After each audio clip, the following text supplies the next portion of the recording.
Carlos Nelson with Cascade Media Group, and tonight we have Miss Marchel Alverson on. She's going to be featured on our Book of the Month. And without further ado, Marchel, how you doing tonight? I'm doing great, Carlos. It's great to be here. Thanks for having me. Uh, Tell our audience a little bit about yourself. I usually, in all my interviews, no matter what, I say go back to kindergarten, and then tell our audience uh, some of the mentors and people that influenced your life, who uh, helped you move to the next level in thought and help you develop the character that you have now. Flo, the ball is in your court.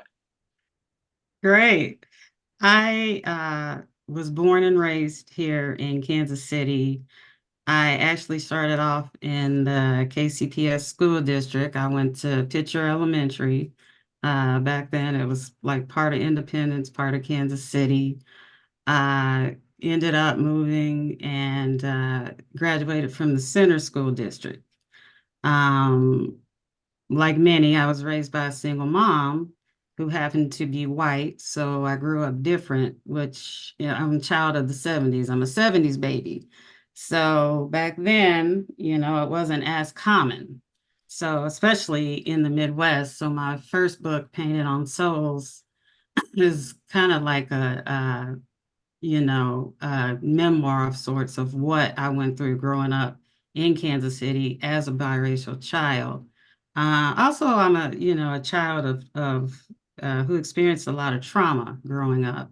So, and I don't say that for sorrow. I say because through all of our traumas, we become testimony of everything that we have gone through, and those testimonies have become my stories and how I am able to have empathy and compassion for others who may be going through similar struggles.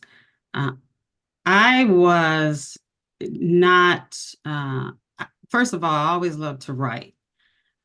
Before my parents got divorced, they divorced when I was 9. I used to always write stories and poems to my father and to my teachers. I can remember as early as 5, and he still has all of those that I wrote. So from an early age, I knew that I loved to write. I just knew that was my outlet. And I was the nerdy kid. I was always the kid on the bus with the book, or I was writing something, or, I was editing the newspapers.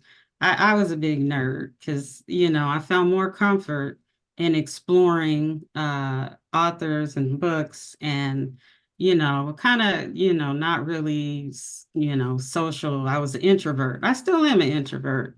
Um, it wasn't until my junior year of high school I had a teacher by the name of Mrs. Tees, who has since passed away from breast cancer, rest her soul, who saw something in me that I didn't see in myself. I wrote a poem and it was called The Family Tree. And it was about Black history and every person or instance that I thought was important. And she said, I want you to submit this poem to a national writing contest, which I did. And I ended up winning like a $50 savings bond for it.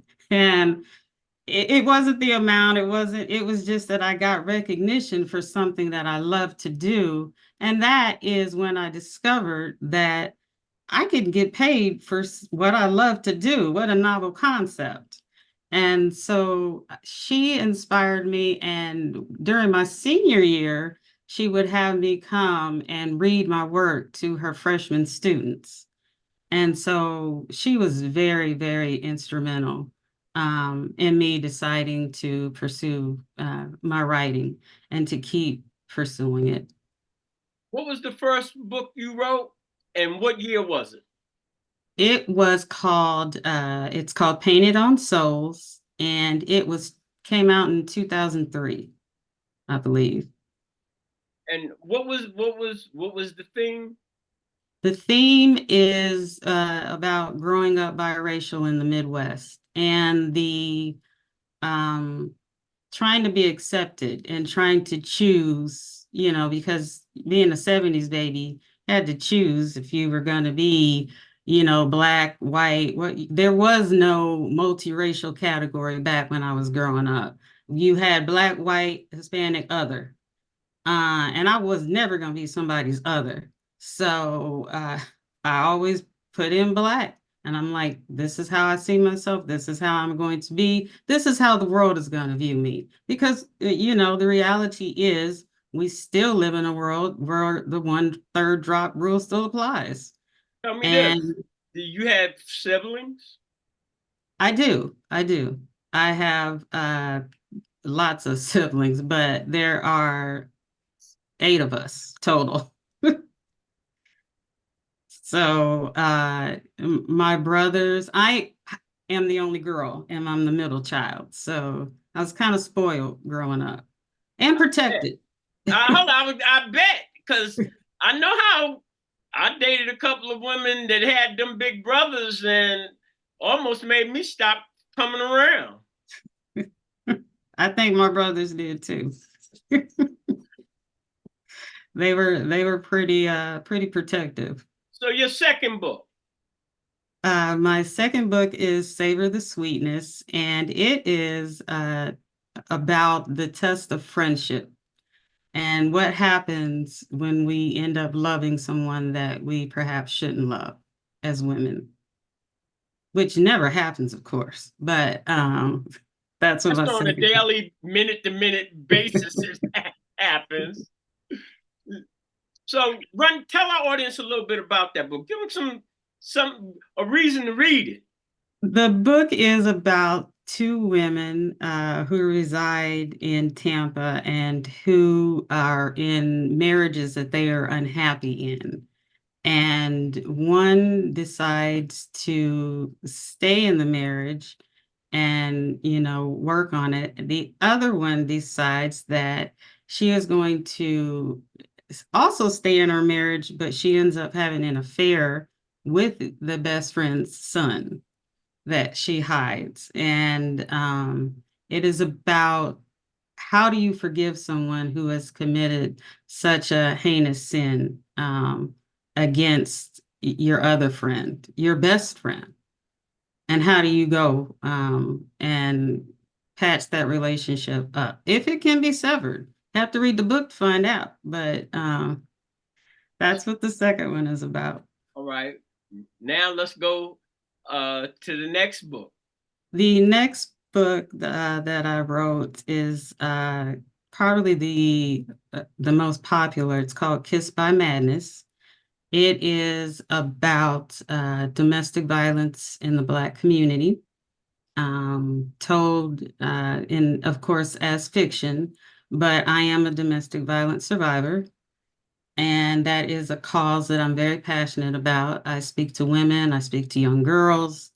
Um, and because, I say this all the time, in the Black community, what harms us is that we have this notion of what happens in the home stays in the home.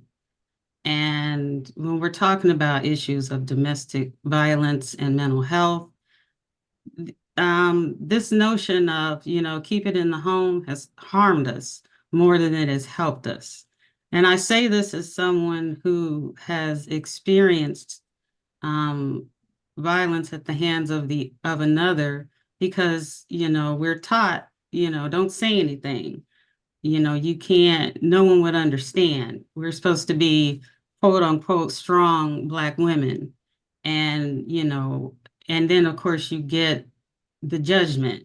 Why does she stay? Why doesn't she leave? They don't understand battered women syndrome. They don't want to know. They just are like, oh, it's not that bad. We shouldn't talk about this still.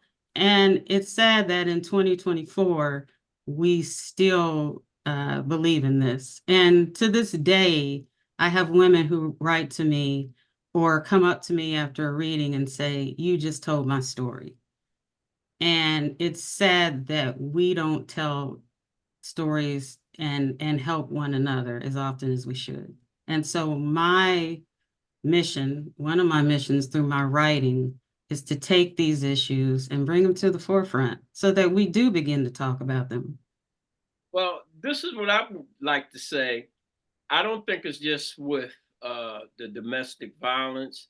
I think in our culture, we tend to circle the wagons. I don't care what it is that you're talking about that needs to be, some light needs to be shined on it. And Right. uh, I think that's one of the major issues we have that have stopped us from moving forward. Uh, that you have to look in the mirror and really evaluate yourself honestly. I'm like, and you can do that, but once you come up with what you see, now you got to be honest about what should I do. And most of us is shut up and get silent. And from a mental standpoint, it's very damaging. And Exactly. we I don't know how you do that or cope with that, because just as a black person, you have to have two or three personalities. Who you are when you're in the house and around black people, but as soon as you come out the house in society, your personality changes, especially when you start mixing with the majority community. And even when you start looking at how we look and what our values are, and other people are putting labels and we're following it instead of following our own inner self. This is not Right. good for me. Right. uh, I need to get away, but first I need to talk to see whether we can come to some type of amicable solution to whatever it is that's bothering. But if you can't talk frank and honest, you can never solve any problem. Exactly. And I don't feel in our community we want to uh, do that. And now I'm switching gears on you uh, from a leadership position. The people that are in these positions of leadership in the schools, in the courts, and in the corporations that look like us, we start taking on the value system of, far as I'm concerned, the majority community, and that's the European community. Off camera, we talked about uh, ever since the 6th century, Europeans have controlled all forms of communications, and what they have done, from my perspective, they form systems, and we're in these systems that are fail safe. Basically, we will do things against our own interests and don't even realize it. And that's because, like with uh, the abuse, the first thing you're supposed to do is really get you a restraining order and counseling, and that might not even help uh, No. because psychologically you've been damaged, and you really can't express it to your friends or whatever, because you'll start talking about it and then you can see they close down. They really don't want to discuss that. So by you being able to have the ability, as they say, the pen is mightier than the sword. I actually had that tattooed on my forearm. All right, that's what's up. And uh, fortunately, you were able to express that in that book. So let's go to your next book. So my next book is called To Dance Under the Weeping Tree. It is about actually Kansas City in the 1927. Starts off in Joplin. It is about a woman who is a bootlegger and a madam. And what I discovered when I decided to do this project is that many women were a part of the Prohibition era and were some of the bootleggers during that. time period. However, when you look and you just hit the nail on the head about, who controls the media, what do you think of when you talk about prohibition? You think of Al Capone, the gangsters, all of that. You don't necessarily think of women as being the mules who did all the legwork. But here's the thing. Most people, most officers, they couldn't search women in certain parts, especially, white women. Oh no, could not do that. And Black women were a part of that. And another, when I started researching the brothels, and whether it's good or bad, however you think about it, this is how women sustained themselves a lot during that time period. Hey, Um, Drew, cutting you off for a minute. What made you write about that? What, uh, you know, I bring in my writing, I bring the causes to the forefront, the underbellies, the things we don't discuss. I bring that to the forefront. Because I noticed when I was doing my research and I was asking certain leaders, did Kansas City have any Black brothels? Did Kansas City? The overwhelming answer I received was no, no, we didn't. They didn't. So we hear about the Annie Chambers who had her brothel and all the white women who made money as, back then they were called soiled doves. They made a lot of money and then they would get married from these brothels. Um, but when I asked and bounced their question around Black women, it was like, oh no, we didn't have any of that. Yeah, well, there was a brothel right at the top of the Chesterfield. People don't know that. tell our Um, audience about the Chester. They don't, might not know the Chesterfield. Elaborate. it's you could probably tell me more of where it's located because I pass it all the time, but I know it's downtown, and it was one of the dance halls and the clubs, and it still is back in the day. And what people don't realize is that there's a lot of history at the Chesterfield, and also upstairs is a lot of history. And so I wanted to tell those stories, and it is received so garnered a lot of response and engagement. I'm a proud member of a group called Women in Words through Penguin Random House, and was selected to go to New York City, to talk about the book. And I'm with the African Americans on the Move Book Club, where I'll be, I got second place in a grant award, as I was mentioning earlier, and they loved the first chapter of the book.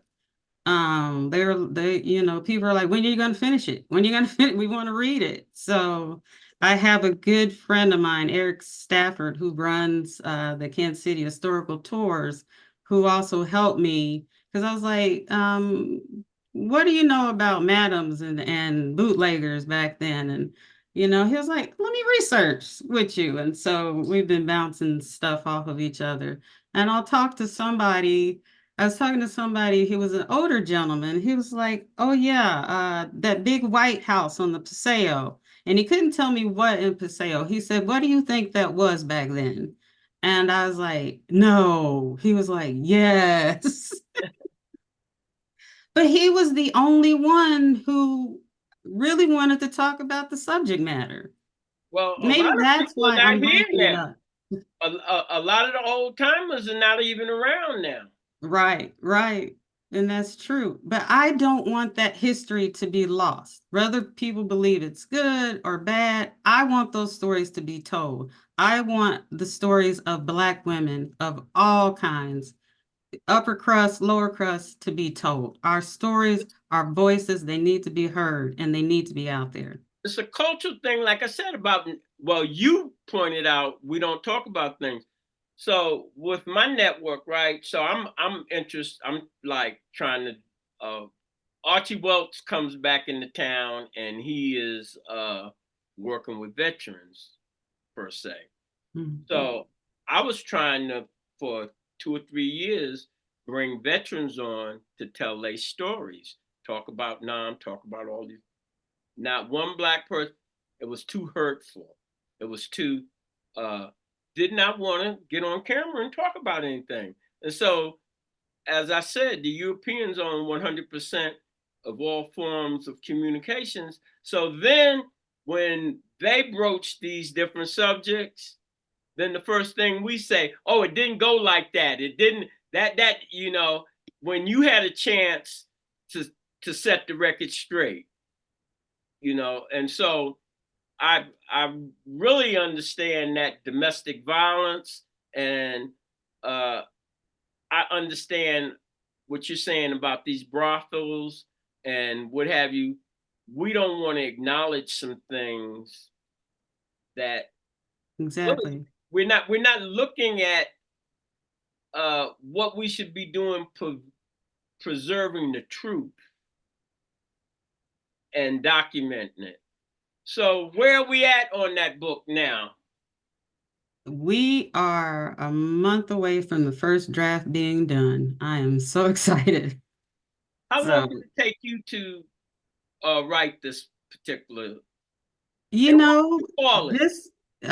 this book is taking me the longest because of the majority has been the research. My last three books, I could be finished in anywhere from 3 to 6 months. Um, like, a book is, I typically set a goal of 80,000 words, and people look at me and like, that's a lot of words. And I'm just How many pages is that approximately? like 237 to 250, somewhere around there, depending on the size of the book. So it's just something that I've always loved to do. It's like I said, it's just the research on this that has taken me longer. And also, I'm also starting my own LLC, so I'm doing some editing and other projects on the side. And you'll appreciate this, Carlos, being from the Bronx. I had the opportunity to go and I'm going to write about three women who were very instrumental in the civil rights and activism movement in New York, by the name of Helene. It's Corinne Petty, Ruby Kitchen Bradley, and Helen Brath, and they're getting street signs named after them in September. So I get the privilege of interviewing the family members who were left and talking about the stories of these women. A lot of people know them from their activism work with I believe his last name was Grant for the Fruitville station. But these women were also instrumental in getting asbestos out of the New York City school system. So they shut the school system down. And a lot of people, these are the stories that I'm talking about that need to be told about Black women that aren't being told. So I just consider that to be a mission in my life. And another thing I'm working on is a devotional for women that is being done by sorority system. Actually, my line sister Julie Jones from So KPRS. you AKA down. Yeah, When I was in I am. college, I was an AKA sweetheart. I went to Central State University in Wilberforce, and when I was at Oh, Kappa, uh, the AKAs they gave me a little plaque. I still got that little plaque. I would try to go get it, and that was in the '70s. What do you think? Hold it. What do you think about sororities and fraternities? The role they play in illuminating, or do they or don't they illuminate some of the things that are very important in our struggle and our history? I can't speak for all of the fraternities and sororities. I can speak for Alpha Kappa Alpha Sorority Incorporated, and some of what I see. I think the there was a documentary that recently came out about AKAs. I actually watched it on a plane. I forget where I was coming from. And from a historical perspective, it was very spot on. Um, as far as how these women transformed the college atmosphere and brought young Black women together during the time.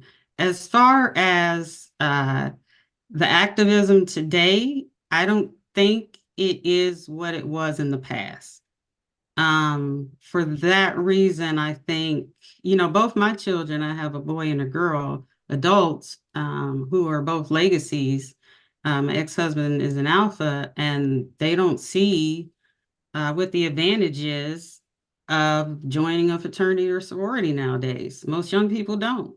All right. So speaking to that, just before we got on the air, or last night, my brain, there was an article I got ready to read, but the headline was that we didn't need these Greek fraternities and sororities, and I didn't get a chance to read it, but I think you hit on some things that they're not active, like why these organizations were formed. Because as a Kappa, we have a guide right program, and AKA, I don't know what programs you're, yeah, all these fraternities, sororities have programs, outreach that they're supposed to be doing different things in. And do you remember what I said off camera? The only way you get ahead in life now is friendship, kinship, and politics. Exactly, yes. I got into the Masonic Lodge also. I was like, these people can't know stuff I don't know. That's how I got in the fraternity. But when I hate to even say these type things, but speaking truth to power, I don't even go to my meetings. And I was really involved because it's like, look at me, look what I'm driving up in, look at what I'm wearing. And I'm like, uh, what are you what are you doing in the community? Not just as a Kappa, as a person of color. Uh, you have a position at this corporation. Are you using that position to uh, further the goals of the corporation and further the goals of your community? And I feel that there's a lack of real consciousness out here, and uh, people will lie to you in your face, and then hold it, and then see you 2 months later and be at a function and they'll act like nothing happened, and that's unhealthy. I bring it back to your first book on the domestic violence. All of this behavior is unhealthy, not uh, looking at what the reality is, facing it, and solving the problem. I will say, and I can't say that fraternities and sororities, Black, that we have initiatives that come down every year. We do have a food pantry. We do not exactly a food. We feed the children. We also do social activism. There is a lot that we are involved in the community. We just held a forum for Stephen E. Burton and Melissa Johnson, who's a soror of mine, but for the Jackson County prosecutors. I just left her about 2 hours ago. She was at Eggs of Enlightenment uh, at the Black Archives giving her pitch. And if you get on Facebook, I got the pictures and all of that. Yeah, she's busy working. So, I mean, we are instrumental and involved, and we'll be involved in her next forum coming up Saturday. I think it's So the there are 29th. things that, yeah, that are going on. I just, for lack of a better term, I don't think we're tooting our own horn, and I think there's still so much more work to be done.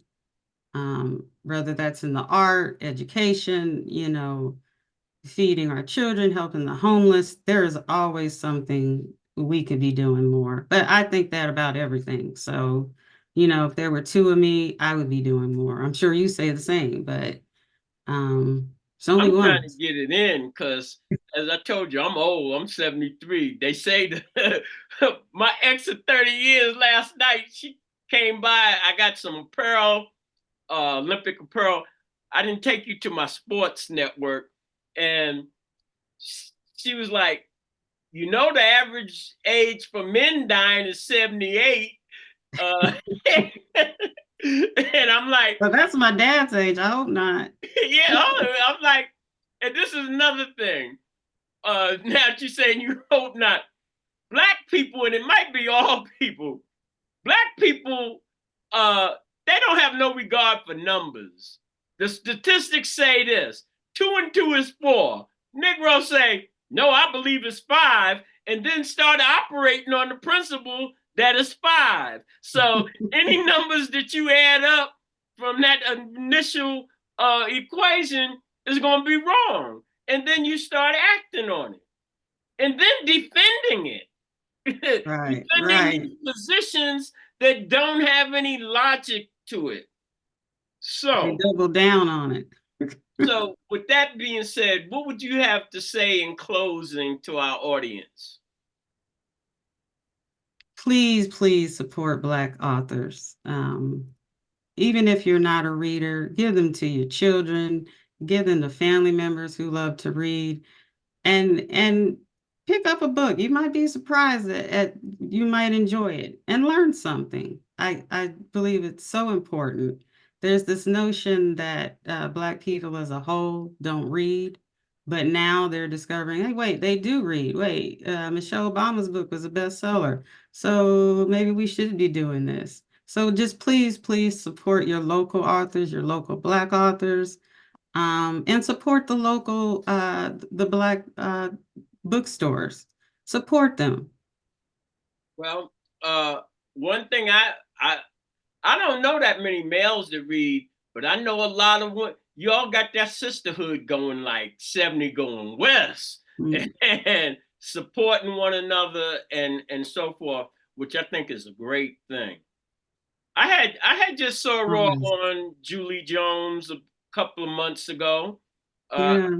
uh, she's really active and has been active for some time.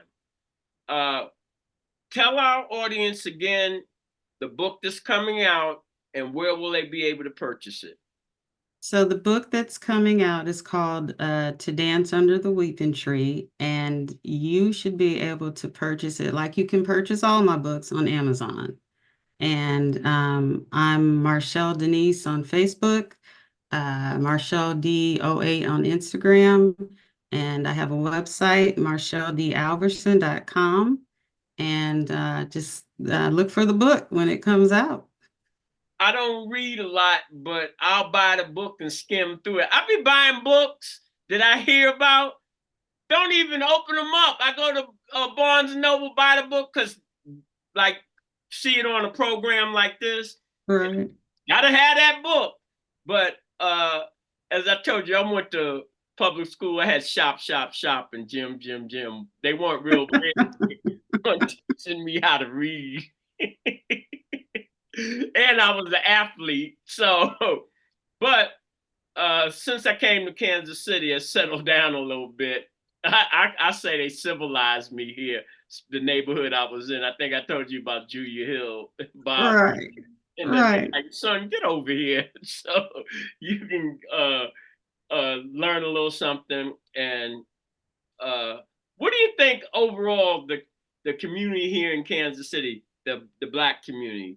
Give me a closing on how, because you are author and you obviously are looking at a lot of different things. How do you see us? Well, as you and I both know, Black people aren't a monolith. We are individuals. What individuals? But what I do see is that we are in desperate need of a come to Jesus moment, where we need to come together, unite more. And this, especially during this crazy year, there's a need for us to come together and support one another and do away with the crabs in the barrel mentality. When one of us gets ahead, we should all be getting ahead. And that's been my philosophy. But that's part of, just how I view things. There are, you know, leaders who may not feel the same. And I'm not a community leader. I always say I'm just a writer. But what I see is that we need a lot more unification and a lot less hateration. I like that. Well, I'm gonna steal one of my partner's closing. I'm not like this guy, Jim Watts. He has his own show on the network. And by the way, What's Up Kansas City, he's co-founder of What's Up Kansas City. And Jim, when he does his programs, he's always closing out. It was a plum pleasing pleasure having you on the show. I be like, Jim, cut it out, man. You know we snively whiplash and we put Sweet Nell on the train tracks and wait for Dudley Do Right to come and release her. But as I always close, when you invest in your community, you're really just investing in yourself. Good night. Amen. This is brought to you by Kansas City Business Association, working to improve our community.